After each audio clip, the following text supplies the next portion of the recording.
एक युवक ने शादी के कुछ साल बाद पिता से कहा कि वह विदेश जाकर व्यापार करना चाहता है। पिता ने उसकी मंजूरी दे दी। युवक अपने माँ बाप और गर्भवती पत्नी को छोड़कर व्यापार करने विदेश चला गया। उसने विदेश में कड़ी मेहनत की और धन कमाया और वह बहुत अमीर सेठ बन गया।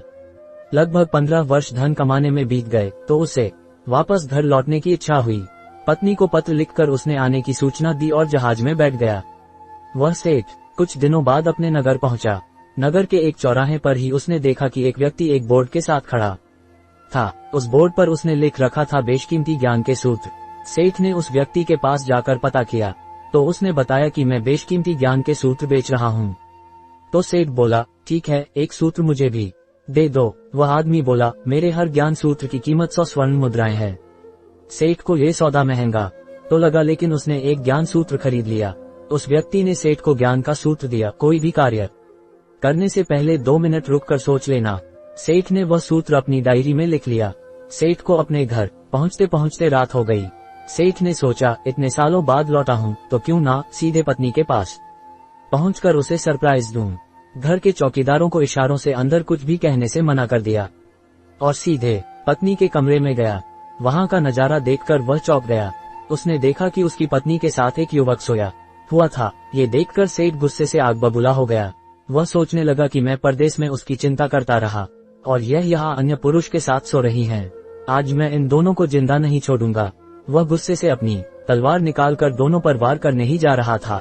इतने में उसे 100 स्वर्ण मुद्राओं के बदले जो ज्ञान सूत्र खरीदा था उसकी याद गई कि कुछ भी कार्य करने से पहले 2 मिनट सोच ले। वह 2 मिनट सोचने के लिए रुका। उसने तलवार वापस पीछे हटाई, लेकिन वो किसी बर्तन से टकरा गई। बर्तन के गिरने की आवाज से पत्नी की नींद खुल गई। आंख खोलते ही उसने अपने सामने अपने पति को देखा तो वह बहुत खुश हो गई और बोली, आपके बिना जीवन सुना सुना था। इंतजार में इतने वर्ष कैसे निकले यह मैं ही जानती हूँ।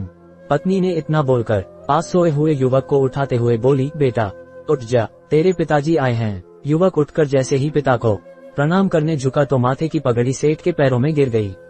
उसके लंबे लंबे बाल बिखर गए।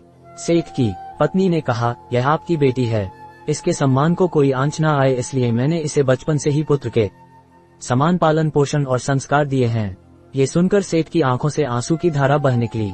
उसने पत्नी और बेटी को गले लगा लिया और सोचने लगा, यदि आज मैंने उस ज्ञान सूत्र पर अमल नहीं किया होता तो आवेश में आकर कितना अनर्थ हो जाता। मेरे हाथों से मेरा ही निर्दोष परिवार खत्म हो जाता। शिक्षा मॉरल। दोस्तों, इस कहानी से यही शिक्षा मिलती है कि जल्दबाजी में आकर कोई निर्णय न लेवे, क्योंकि जब हम आवेश में होते हैं तो हमें अच्छे बुरे का ख्याल नहीं रहता है।